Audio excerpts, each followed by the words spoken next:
Bersalaman pada 1 Syawal bukan sekadar kemaafan. Bulan Syawal sangat terkenal dengan kemaafan, ada juga yang memanggilnya dengan nama bulan kemaafan.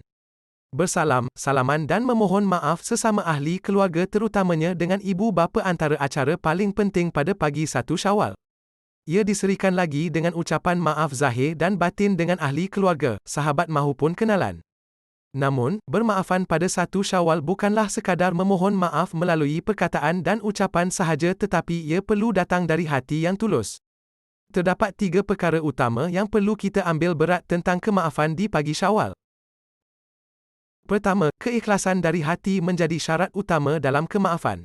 Meminta maaf dan memberi kemaafan dengan hati ikhlas adalah perbuatan yang mulia di sisi Allah. Ini kerana keikhlasan itu tidak dapat dibeli dengan duit. Ianya lahir dari hati yang ikhlas. Jadi mengapa kita meminta maaf dengan cara yang tidak ikhlas? Bagaimanakah cara yang sebenar untuk kita memohon maaf dan memberi kemaafan dengan ikhlas? Bagi pemohon maaf, cara yang terbaik ialah merendahkan diri dan mengaku di atas kesalahan dan kesilapan yang dilakukan serta tidak akan mengulanginya dengan jujur. Ini kerana bila mana kita jujur dengan kesalahan yang dilakukan, ianya akan dapat melembutkan hati kepada orang yang kita lakukan kesalahan.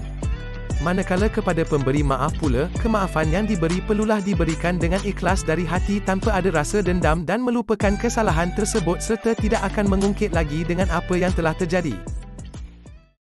Dalam bulan kemaafan yang mulia ini, gunakanlah peluang yang ada untuk membersihkan hati untuk memaafkan orang lain dan memberi kemaafan supaya ianya dapat menjadikan hidup kita lebih tenang dan bahagia serta mengeratkan hubungan silaturahim antara ahli keluarga, sahabat dan kenalan.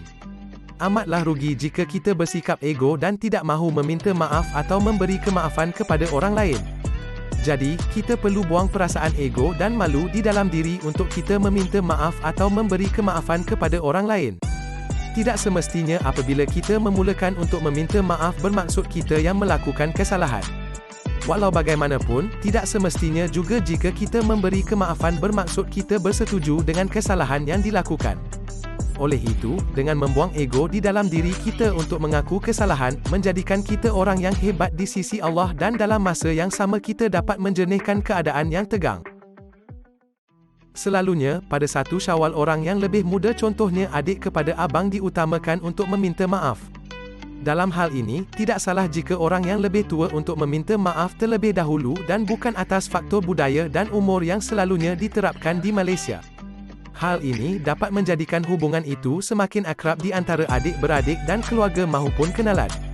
Semua ini adalah budaya semata-mata yang biasa diamalkan. Memohon maaf tidak merugikan kita, bahkan ianya dapat memberikan ketenangan di dalam diri. Apabila hati kita terdetik untuk bermaafan, maka segerakanlah untuk berbuat demikian. Ditakuti jika kita menangguh untuk bermaaf-maafan, ianya membuatkan hati kita untuk sentiasa rasa betul dan meninggi diri.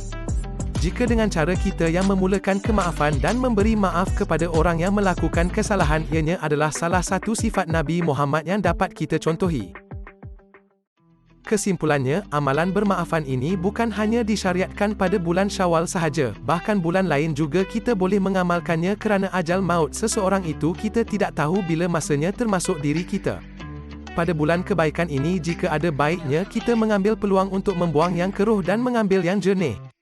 Nabi Muhammad bersabda, sesungguhnya seorang mukmin apabila berjumpa seorang mukmin, lalu dia memberi salam kepadanya serta berjabat tangan dengannya, maka gugurlah dosa mereka berdua seperti gugurnya dedaun yang kering. Riwayat Tabrani.